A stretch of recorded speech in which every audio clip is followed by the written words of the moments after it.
मुद्दा देख रहे हैं आप, मैं हूं आपके साथ नेहा दुबे। उत्तर प्रदेश के मुख्यमंत्री योगी आदित्यनाथ ने एक बार फिर से वही मांग दोहराई है जिसकी गूंज दशकों से भगवा दलों के गलियारों में और हिंदू भक्तों के दिलों में हो रही थी। योगी ने अयोध्या के बाद काशी और मथुरा में पूजा स्थलों पर हिंदुओं के हक की बात रखी है। यूपी विधानसभा में मुख्यमंत्री योगी आदित्यनाथ ने मुस्लिम समाज से एक बार फिर से अपील की है कि मथुरा और काशी पूजा स्थल मुस्लिम समुदाय खुद ब खुद और राजी खुशी से हिंदुओं को सौंप दें। योगी ने अपनी बात ऐसे वक्त में रखी है जब ज्ञानवापी पर कानूनी जंग चरम पर है और व्यास जी के तहखाने में कोर्ट की ओर से पूजा की अनुमति मिल गई है।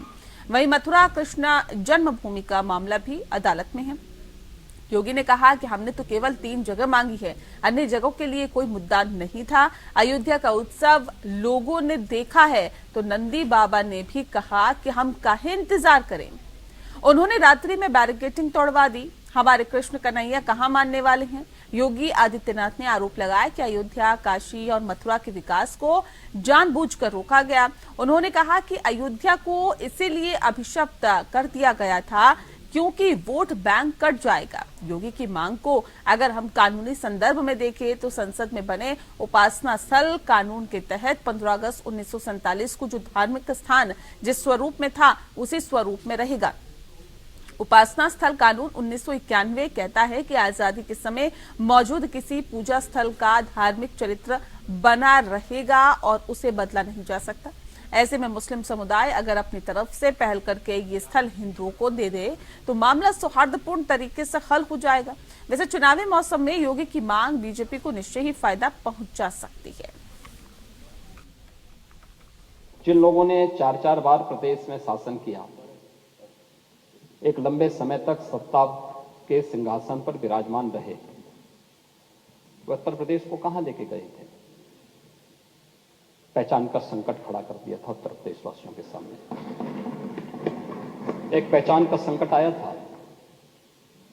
यहां का नौजवान बाहर नहीं जा सकता था, पहचान छुपाने के लिए मजबूर था। उत्तर प्रदेश से बाहर निकलता था तो हे दृश्य देखा जाता था। नौजवान कहीं जाता था, नौकरी नहीं मिलती थी। यहां तो अवसर थे नहीं, लेकिन अगर उत्तर प्रदेश से बाहर जा रहा है तो नौकरी नहीं मिलती थी। किराए पर कमरे की बात तो दूर, होटल और धर्मशालाओं में भी कमरे नहीं मिल पाते थे। ये उत्तर प्रदेश की स्थिति 2017 के पहले बना दी गई थी।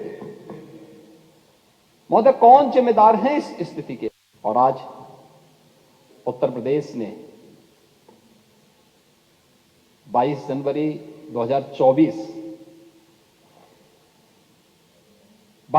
2024 की घटना को भी देखा है। पूरा देश अभिभूत था। पूरी दुनिया के अंदर हर वह व्यक्ति जो सत्य का पक्षधर है, न्याय का पक्षधर है, वह अभिभूत था, गौरवान्वित था। हर सनातन धर्मावलंबी की आंखों में आंसू थे, हर्ष के, गौरव के, और अपनी कई पीढ़ियों को वह इस आयोजन में प्रत्यक्ष या अप्रत्यक्ष रूप से उसके साथ सहभागी बनकर के अपनी पीढ़ियों के प्रति कृतज्ञता ज्ञापित भी कर रहा था और तर्पण भी अर्पित कर रहा था।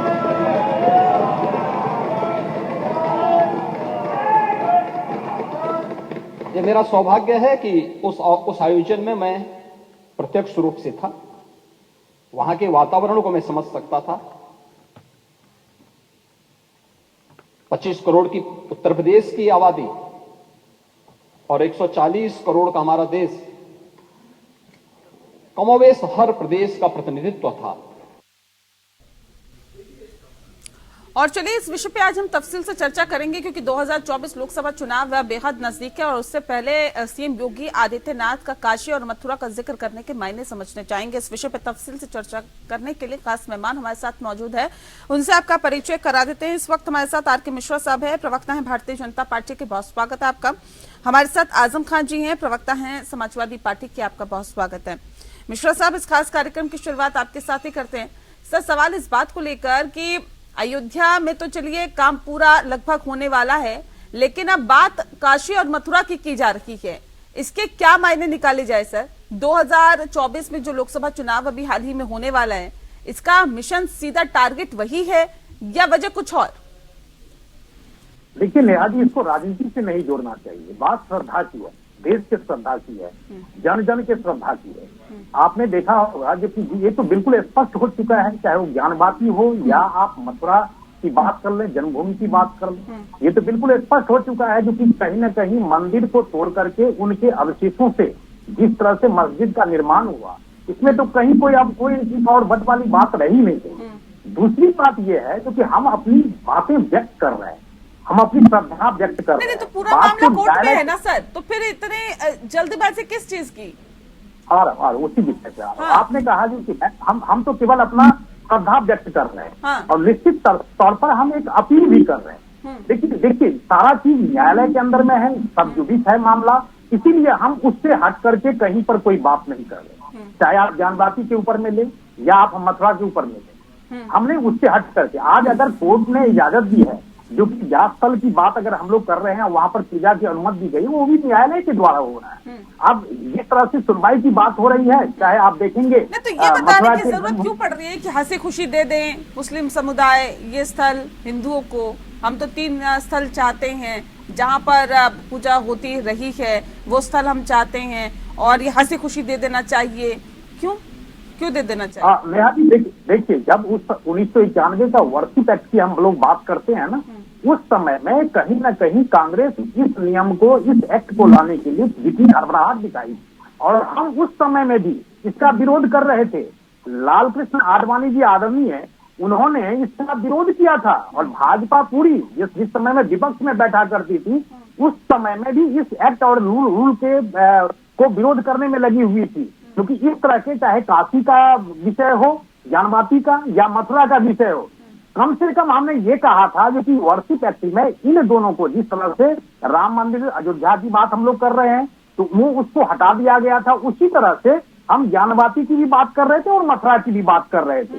लेकिन ये आज से तो हम नहीं मांग कर रहे, लेकिन हम फिर भी हमने कहा कि कोई जोर जबरदस्ती नहीं, बल्कि हमने तो सभी न्यायालय के माध्यम। लेकिन आजम जी, क्या बड़ा दिल दिखाना चाहिए क्या मुस्लिम समुदाय को? क्योंकि योगी आदित्यनाथ तो कह रहे कि हंसी खुशी दे देना चाहिए, 2 स्थल तो मांगे, बाकी आप कहीं पे भी मस्जिद बनाइए, उसमें कोई आपत्ति थोड़ी। मैं समाजवादी पार्टी का प्रवक्ता हूँ, इसलिए मुस्लिम समाज की बात मैं नहीं कर सकता हूँ। समाजवादी पार्टी एक संविधानवादी पार्टी है। समाजवादी पार्टी का मानना है कि संविधान और कोर्ट के दायरे में अगर कोई काम होता है तो उसका स्वागत करेगी, और 1991 के उपासना स्थल अधिनियम का क्योंकि अभी तक स्थित करता है, इसलिए समाजवादी पार्टी का मानना है कि जो अधिनियम है उसका पालन होना चाहिए, और संविधान के दायरे में अगर कोई काम होता है तो आपको क्यों लगता है कि ये तो लोकसभा जी। चुनाव बेहद नजदीक है और उससे पहले इस तरह का मसला उठाना ये क्या बताता है, क्या जताता है? ये सीधा राजनीतिक लाभ का मसला है। नहीं, वो तो कह रहे कोई राजनीतिक लाभ ही नहीं है, कह रहे तो आस्था का विषय है। नहीं, आस्था का विषय कोर्ट तो अपना काम कर, कोर्ट के काम में कोई दखल नहीं दे रहा है, न कोई कुछ कर रहा है। हर आदमी भारत का जो भी नागरिक है वो इस बात के लिए तैयार है कि कोर्ट जो कहेगी वो माना जाएगा। और सुप्रीम कोर्ट में क्यों आपको ऐसा लग रहा है कि राजनीतिक लाभ के लिए भारतीय जनता पार्टी ऐसा कर रही है? सुप्रीम कोर्ट ने अयोध्या मामले में भी हुआ यही कि जो भी कोर्ट ने फैसला लिया उसको सभी धर्मों ने स्वीकार किया और सहज स्वीकार किया, कहीं किसी ने कोई आपत्ति नहीं दर्ज कराई। और राजनीतिक दल होने के नाते हमारा मानना है कि धार्मिक मामलों का राजनीतिक दलों को फायदा नहीं उठाना चाहिए। संविधान के दायरे में भारत एक पंथ निरपेक्ष राज्य है, उसका पालन करते हुए संवैधानिक दायरे में राजनीतिक देखिए, ये बात तो अभी कही जा रही है कि राजनीतिक फायदा लेने के लिए आप लोग अभी तक अयोध्या का राग अलापते थे और अब बात काशी और मथुरा की कर रहे हैं, तो क्या अगले चुनाव के लिए भी एक टारगेट सेट कर दिया है क्या? देखिए नेहा जी, यहाँ पर एक चीज मैं आपको बड़ा ही स्पष्ट तरीके से कहना चाहूंगा, जो कि देखिए देश के अंदर में कहीं ना कहीं चुनाव होते रहते हैं, कभी विधानसभा के, कभी निकाय चुनाव, कभी लोकसभा चुनाव। तो ये कोई मुझे लगता है जो कि विषय नहीं है जो कि आप कौन से विषय को कब उठाते हैं। बात इसका राजनीतिकरण नहीं। देखिए समाजवादी पार्टी को श्रद्धा की बातें तो नजर नहीं आएगी, जिस तरह से उन्होंने राम मंदिर में उद्घाटन सर, के कौन से विषय चुनाव पर में जब कब आपने कौन सा मुद्दा उठाया जाता है, ये भारतीय जनता पार्टी से बेहतर कोई जानता है क्या? नेहा जी 80 देखिए, मैं लोकसभा एक चीज सीटें हैं सर यूपी में, और यूपी बहुत महत्वपूर्ण है भारतीय जनता पार्टी के लिए और देश की सियासत के लिए भी। अगर यहाँ पे जो देखिए, जीतता है आप- वही देश की सत्ता पर काबिज होता है, ये आप भी जानते हैं और हम भी जानते हैं, पूरा देश जानता है। तो कब कौन सा मुद्दा बिल्कुल सही- उठाना है, सही बनाना बात है, कहा। बेहतर तरीके से जानते हैं सर आप लोग। बिल्कुल सही कहा नेहा जी आपने, जो 80 लोकसभा सीट है वहां पर, और निश्चित तौर पर ये बहुत बड़ा ही स्टेट है और यहाँ पर सबसे ज्यादा लोकसभा की ही सीटें हैं। लेकिन बात यहाँ पर हम यहाँ पर कह रहे हैं जो कि श्रद्धा की बात कर रहे हैं। देखिए, समाजवादी पार्टी को श्रद्धा से कोई मतलब नहीं है, उनको श्रद्धा का मतलब ही नहीं पता है, क्योंकि जिस तरह से 22 जनवरी के प्राण प्रतिष्ठा के अंदर में जब सबको न्योता दिया गया था, उसमें जिस तरह से विपक्षी दल जिस तरह से विपक्षी दल ने इसका विरोध किया, ये मुझे लगता है श्रद्धा का विषय नहीं। मिश्रा साहब, ये कौन सी बात हुई कि हम तो श्रद्धा की बात करते हैं, हम आस्था की बात करते हैं, हम हिंदू की बात करते हैं, हिंदुत्व की बात करते हैं, सनातन की बात करते हैं, जो दूसरे हैं वो हिंदू विरोधी है, सनातन विरोधी है। आप बात करते हैं, इससे ये तो तय नहीं होता कि दूसरे विरोधी है। मैं उसके लिए तर्क दे रहा हूँ, मैं आपको उसके लिए उदाहरण दे रहा हूँ ना। हाँ। आप एक चीज बताइए, बाबरी मस्जिद के समय में राम भक्तों के ऊपर में किस तरह से गोली चलाई गई और किसने चलाई गोली? नहीं क्या तो ये राम मंदिर उदाहरण बना तो काफी उसकी नहीं है? खिलाफत किसी ने की क्या? नहीं, अब मैं आ रहा हूँ ना नेहा जी, मैं एक दो तर्क देना चाहता हूँ, एक दो उदाहरण देना चाहता हूँ, जिसमें आपको स्पष्ट नजर आएगा, क्योंकि कहीं ना कहीं ये लोग राम विरोधी भी है और सनातन विरोधी भी है। अब एक चीज बताइए, समाजवादी पार्टी के ही नेता रामचरितमानस के प्रति को फाड़ करके जलाते हैं और यहीं पर सनातन धर्म को नष्ट करने की बात करते हैं जो विपक्षी दल है। तो समाजवादी पार्टी के क्या नेता ये जिनका उदाहरण जिक्र आप कर काफी रहे नहीं हैं है? वो पहले भारतीय जनता पार्टी में थे, तब तक तो दूध के धुले थे। अब समाजवादी पार्टी में चले गए तो वो हिंदू विरोधी हो गए, सनातन विरोधी हो गए। लेकिन उस समय में तो रामचरितमानस की प्रति तो नहीं फाड़ी, उस समय में तो उन्होंने सनातन धर्म के उस विरुद्ध समय में भी क्या बात नहीं कही इंसान उन्होंने। नहीं, पार्टी बदलने में क्या विचारधारा बदल जाती है क्या, या अंदर के बिल्कुल विचार बदल बदल जाते जाती हैं है ना। क्या? अंदर के अब विचार एक चीज बदल जाते बताइए हैं ना। क्या? विचार बदल जाते हैं क्या? मन बदल जाता है क्या? इंसान का दिमाग बदल जाता है क्या? नहीं होता सर, ऐसा तो नहीं होता। नहीं, मैं मेरे से पूछ रहे हैं नेहा जी? आपसे ही पूछ रही हूँ सर। हाँ, मैं कह रहा हूँ बिल्कुल बदल जाता है विचारधारा। आप जैसे आपने देखा है जो कि समाजवादी पार्टी हमेशा से ही आज सनातन धर्म विरोधी रही है और राम भक्तों के विरोध में रही है, तो आज अगर स्वामी प्रसाद मौर्य रामचरितमानस के प्रति को जलाते हैं, इसमें तो कोई बहुत बड़ी बात नहीं है। ये तो उदाहरण से स्पष्ट हो जाता है कहीं ना कहीं ये लोग इसके विरोध में है और सनातन धर्म के को नष्ट करने के लिए हैजा और पता नहीं क्या क्या बीमारियों से उसका तुलना करते हैं। तो क्यों ना इस चीज को कहा जाए, और ये उदाहरण काफी है। आजम जी ये उदाहरण काफी है, कह रहे हैं ये उदाहरण काफी है, उदाहरण तो बहुत है। उदाहरण के हैं, इन्होंने 1990 पे गोली कांड की बात करी थी, तो समाजवादी पार्टी का मानना है क्योंकि हमारी सरकार थी, सुप्रीम कोर्ट में हमने कहा था कि कानून व्यवस्था का पालन किया जाएगा। हमने कानून व्यवस्था का पालन किया और तत्कालीन जो स्थानीय प्रशासन था उसने जो उचित समझा वो किया। कोई हमने चीफ मिनिस्टर से कोई आदेश नहीं दिए। ये बात भी तो सही है ना कि आपने मंदिर के लिए एफर्ट भी तो नहीं किया ना। समाजवादी पार्टी ने क्या एफर्ट किए बताइए?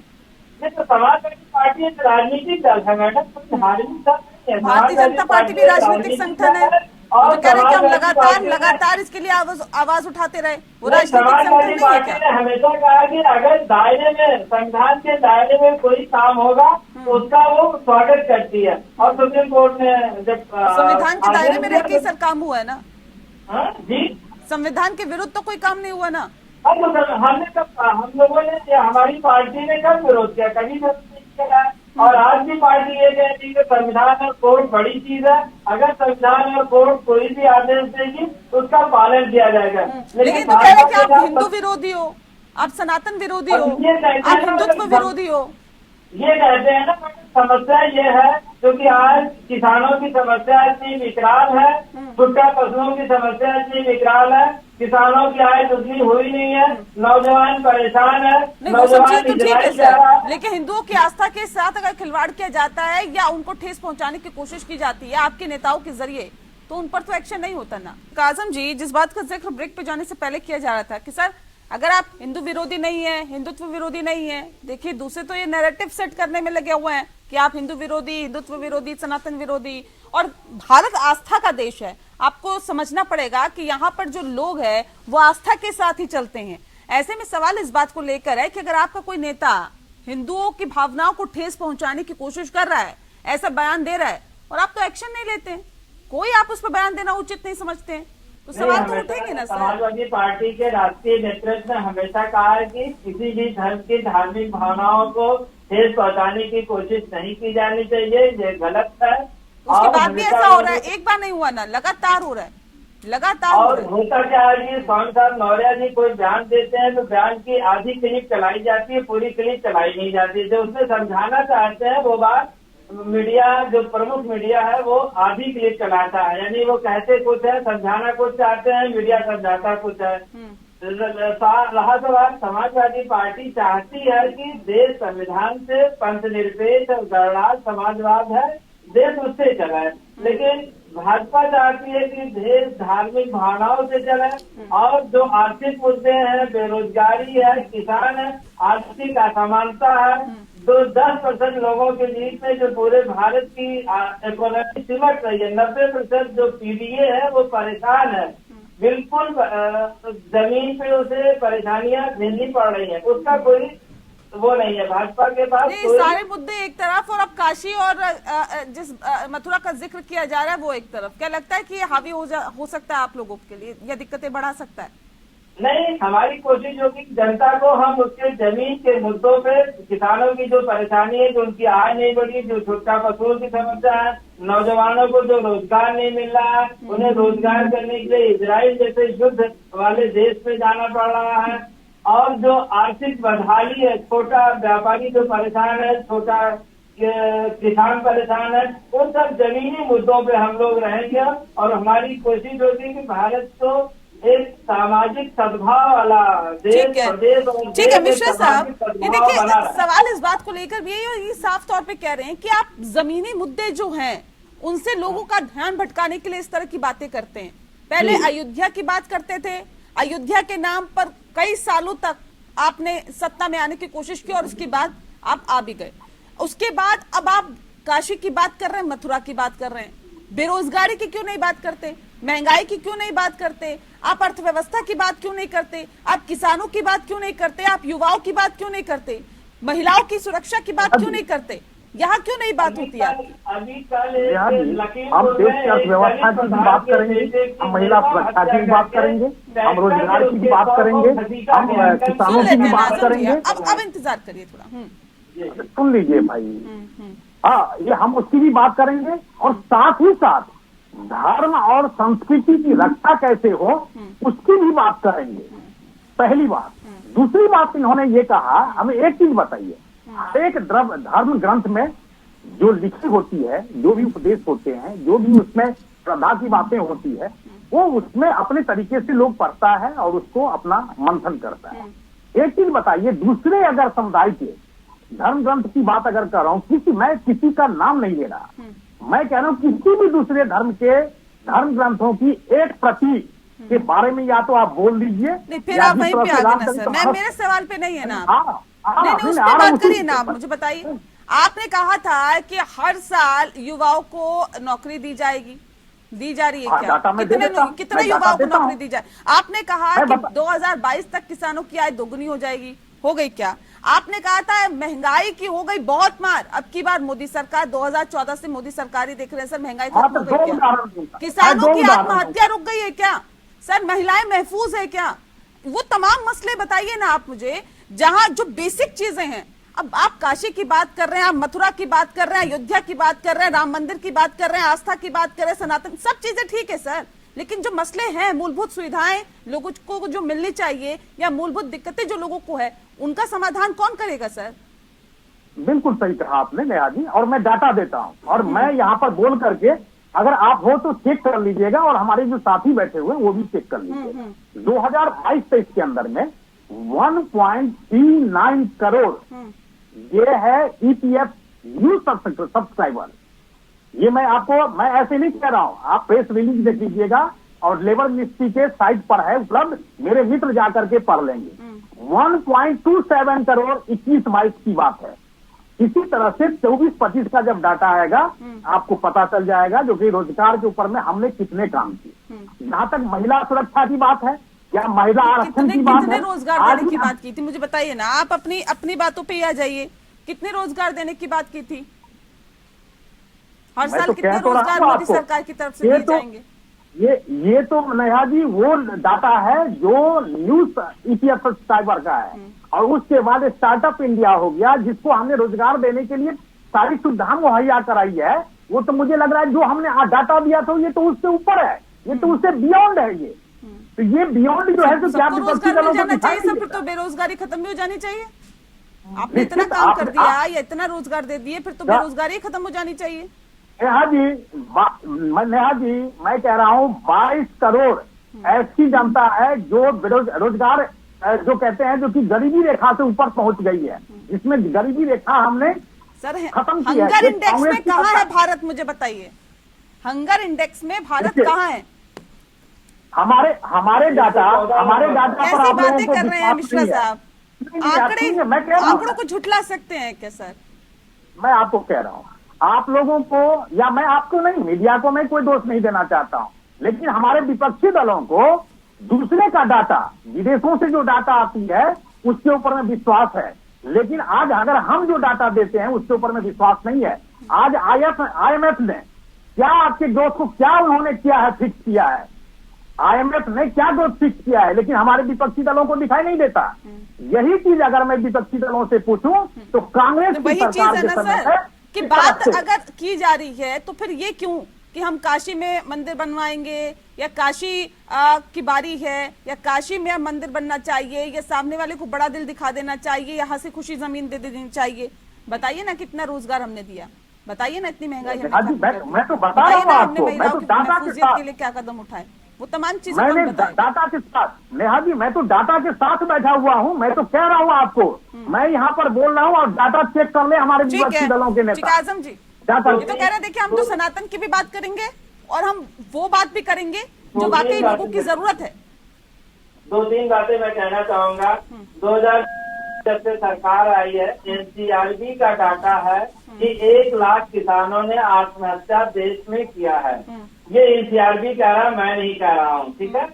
और 40 लाख करोड़ अभी इन्होंने यूपी में कहा था MOU हुआ है, वो MOU का कितना परसेंट अभी आया, कोई भी परसेंट MOU का यहाँ नहीं आया।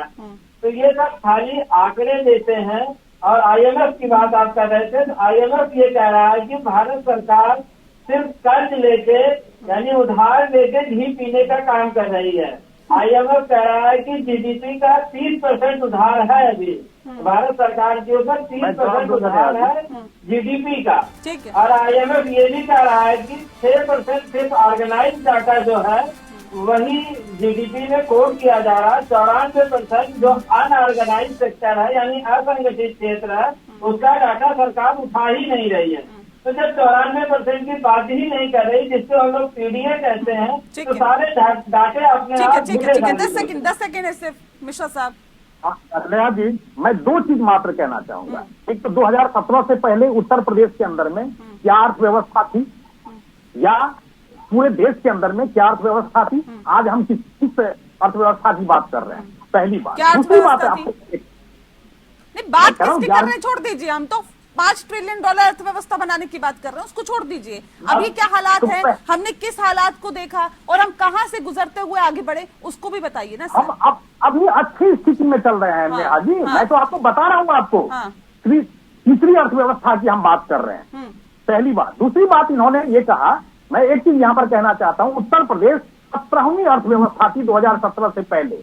आज आपके GDP में जिस तरह से स्टेट दूसरी अर्थव्यवस्था के ऊपर में आ गई है पैदान के ऊपर में, ये मैं नहीं कह रहा हूँ, ये उत्तर प्रदेश का डाटा कह रहा है। तो अपने मेरे पास डाटा के वक्त ऊपर की में कमी है, इनको सर। विश्वास नहीं है। मेरे पास वक्त की कमी है, माफ कीजिएगा रोक रही हूँ। बहुत शुक्रिया आप दोनों मेहमानों का हमारे साथ इस खास चर्चा में शामिल होने के लिए। मुद्दा में फिलहाल के लिए इतना ही, नमस्कार।